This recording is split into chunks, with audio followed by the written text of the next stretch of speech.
And last but certainly not least, wow, we have the multicolor and artifact cards and lands. So let's just go ahead and hop right in. Again, this is public domain, so everyone can see it. There'll be a link down below in the description. To begin with, we have Ye Olden Nicol Bolas Planeswalker. If you have the...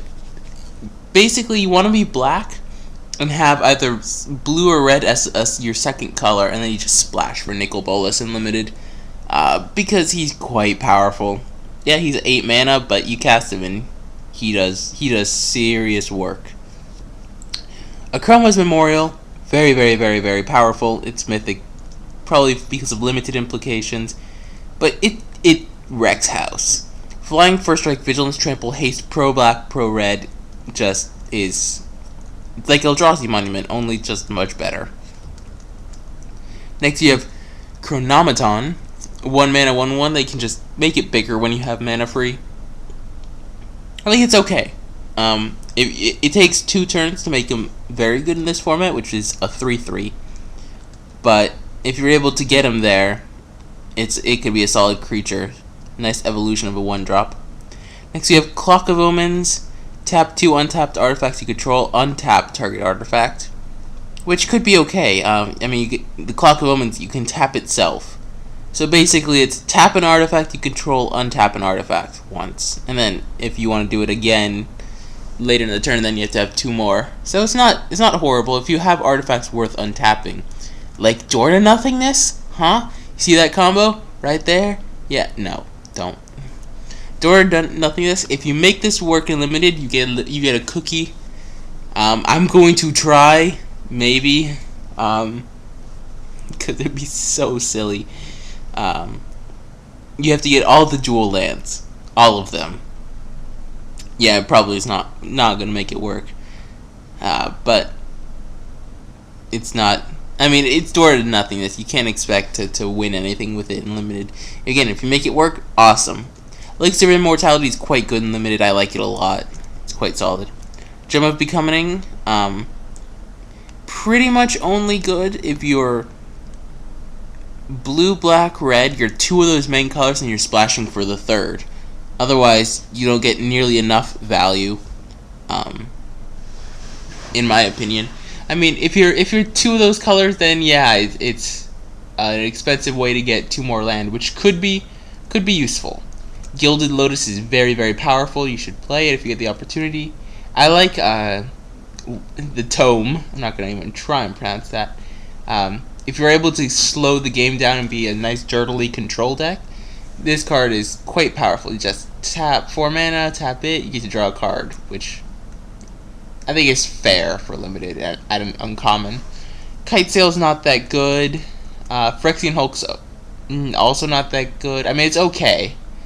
I like Primal Clay. I like the original set it came out in. So it's either a 3/3 artifact, a 2/2 flyer, or a 1/6 with Defender, which is fine. I mean, a 3/3 is quite good in this format, and a Hill Giant's very good, but having a 2/2 flyer could also do some serious work. The Rings. So you can give Hexproof, Trample, Vigilance, Haste, or Regenerate, and gets a +1/+1 counter if it's a certain color. Basically, if you're playing any of these cards, you really should be playing it. The blue one's quite good. The green one's very good. The white one's, in my opinion, the worst of them, but still not bad. Red is quite powerful because you can just give your guys haste for 1 mana. And Ring, or the black one, you know, you can regenerate it, which is, it might be worse than the white one actually, but they're all very solid. So if you're in those colors, you want to play the Rings. Sands of Delirium is very powerful, so play it. It ends games very quickly. Staff of Nin, while it is 6 mana to ping stuff, it draws you a card, and who doesn't like drawing cards? So it's quite good. Stuffy Doll is also quite good. I don't think there's much in this set that can remove it, so that's something to keep in mind. Tormod's Crypt is much more important in standard. Free way to exile library or exile libraries. Yeah, I know. I'm just gonna turn 1, 0, tap, exile your library, game over. Good game. No, exile graveyard is very powerful. Trading Post is quite flavorful.